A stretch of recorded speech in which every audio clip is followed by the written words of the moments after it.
This is Tom Lee, editor-in-chief of NEJM Catalyst, and we're going to talk today with my friend and colleague, Victor Montori, about an interesting topic that was raised in a recent conversation we had. He brought up two major functions in our work that really should require different approaches: curing and caring. Now, Victor is the Robert H. and Susan M. Rewalt Professor of Medicine at Mayo Clinic, and he has been doing interesting work about improving care for many years now. He works at the Rochester, Minnesota campus. He has an extraordinary book called Why We Revolt, and he leads a movement that's called A Patient Revolution for Careful and Kind Care for All. So Victor is the perfect guy to discuss this topic. And before we go into that distinction between curing and caring and what is needed if we are to do both, Victor, can you tell us just a few minutes about what is your job? Like, what do you actually do at Mayo Clinic, and how did you get interested in this distinction? What I do at Mayo Clinic is I am an endocrinologist and I take care of patients with diabetes. And I also lead a research group called the Knowledge and Evaluation Research Unit, or CARE unit, where we study patient-centered care. And we've been doing that work for two decades, and more recently also expanding into understanding how to mobilize AI for care. So that's part of the work that I do. The way I got to this care and cure thing is in trying to understand why is it that as a diabetes clinician caring for people with chronic conditions, some of the attention to quality improvement, standardized approaches, protocolized care, guideline-directed care, and so forth, why do they feel so awkward to me and so forced in the context of caring for chronic patients, which, as you know, are the most common types of patients that we see in outpatient practice in most developed countries. Well, let's get into this distinction between caring and curing. I think that most clinicians think that they are doing both all the time, or that they can do both all the time, like walking and talking. Of course, sometimes when they're walking and talking, they stumble off a curb. But you point out that there are some important distinctions between them, and we probably will have fewer stumbles if we think clearly. Yeah, I think so. First let's start with cure, right? So this is the work that we do to fix problems. Surgeons do this all the time, but it's also, interestingly, it is what our healthcare organizations like to talk about when they talk to the press, when they're advertising their work, and when they're fundraising. They're talking about curing. They're talking about curing cancer. They're talking about completely obliterating Alzheimer's disease. They highlight, my own institution, for instance, I think justifiably so, celebrated a successful face transplant of a man who had attempted suicide and had ended up blowing up his face. And it was an amazing feat of work, that took 2 years of planning, two surgical teams working around the clock in multiple, efforts at 3D printing and surgical planning. And it had to be done correctly the first time. It had to be done with the right equipment, with the right expertise, and avoid complications. And the guy comes out and he has a new face. And this is what we tout in healthcare. And arguably, many of the top healthcare organizations in the United States are extremely good at fixing people who, under other conditions, just would not have a chance. And so when we think about first-time quality, when we think about reliable healthcare and so forth, we're actually inspired by this kind of medicine, or if not surgical, by, for instance, infectious disease, where there is the bug identification, and then you basically have to find the right antibiotic for that bug, and the sooner you can do it, the more likely that you can help people recover quickly. And so that sort of way of thinking is very, very helpful, and it speaks to the kinds of things that we may one day automatize or may perhaps rely on robots to deliver reliably. But that's actually quite different from the work that we do when we care for people that we cannot fix. So these are people living with chronic conditions. And there, the main challenge is manage symptoms, mitigate adverse effects of treatments, cope with disappointing results, prevent complications, rehabilitate sequela, self-management support, problem-solving support. Essentially, there, the work is to make care fit the lives of people, while in the first instance, in curing, the work is to make it perfect. And we have to, like you said, we do both all the time, but we shouldn't be held, for instance, accountable for perfection, for elimination of any variation, when we are dancing with the patient that we're caring for to try to fit care into a life that itself could be quite complicated. Just like we shouldn't be tolerating unwarranted variations, a situation where reliable first-time quality is necessary for cures. So the goals are different in important ways.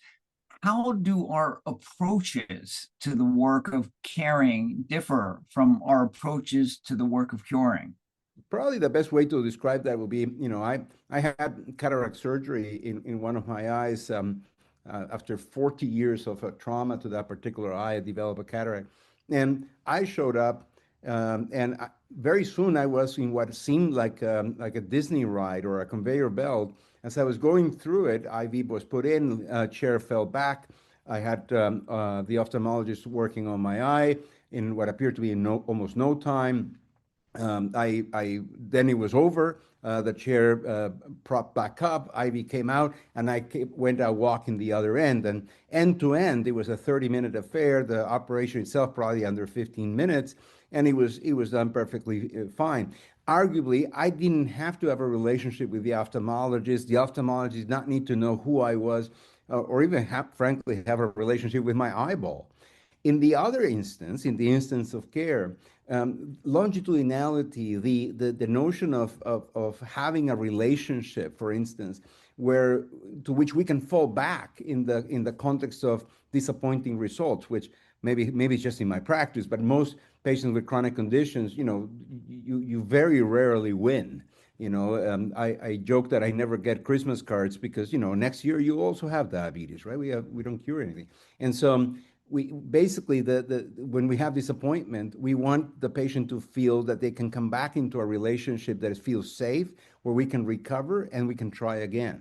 And so it's very different. In one case, it's the delivery of a solution with zero defects, and the other one is the accompaniment, the joining with the patient in what may be, in many cases, a lifelong journey.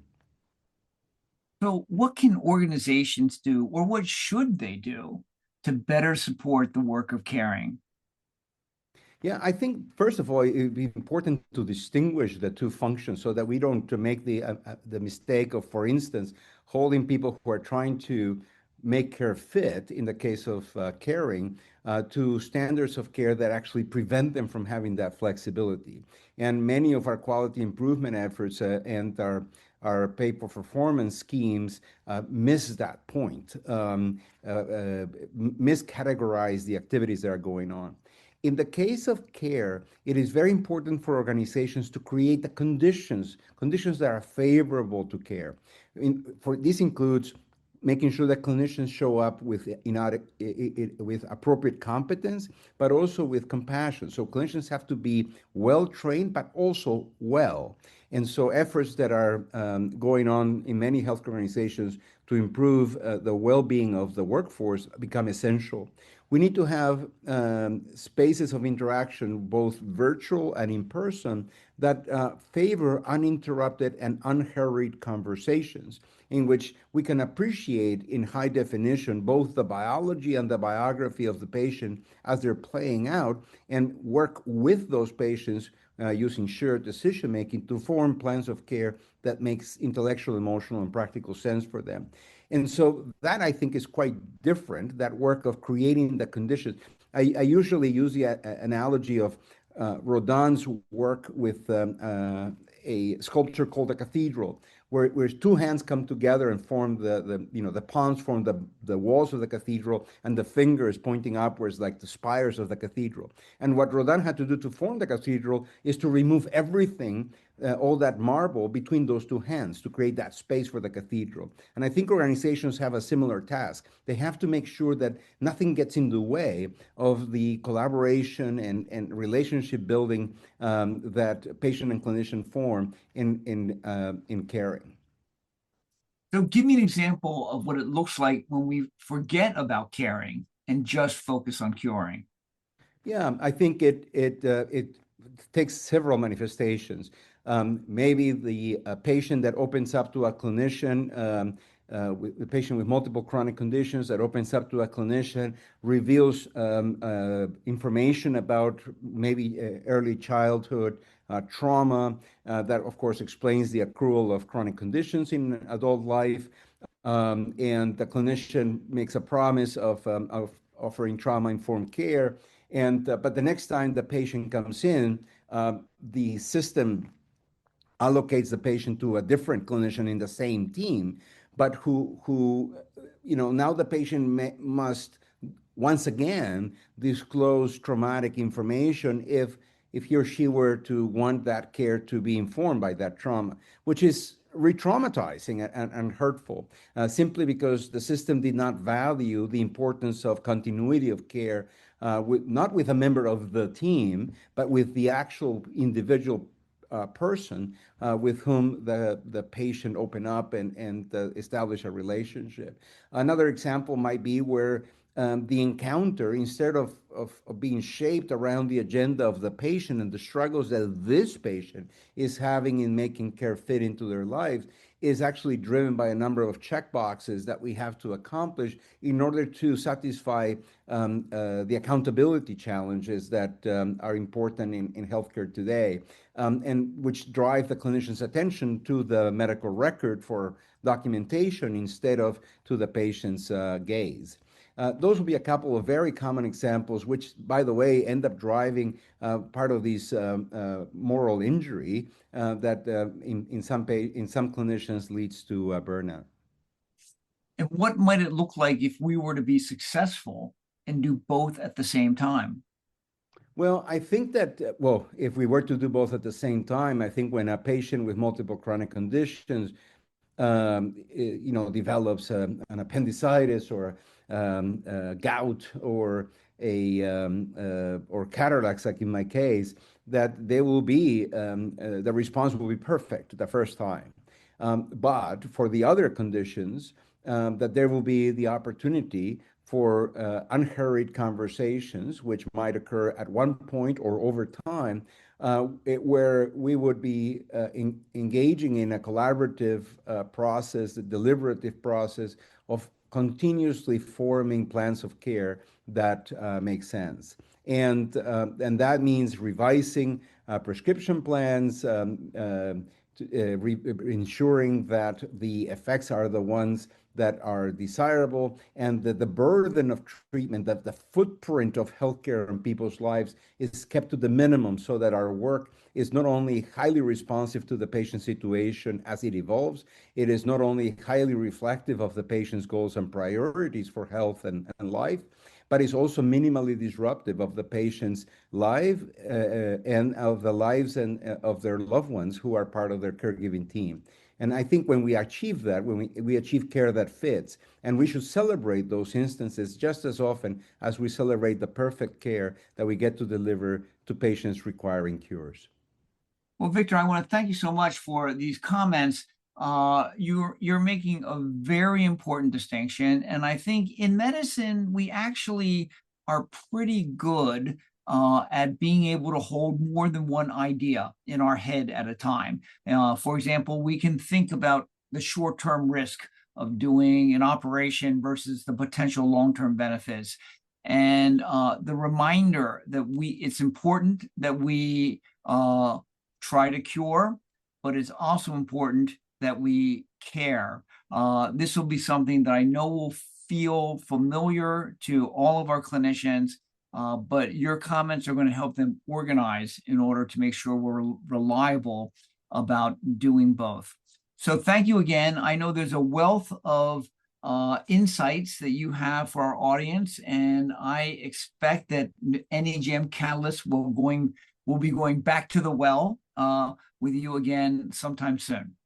Thank you, Tom. I appreciate the opportunity.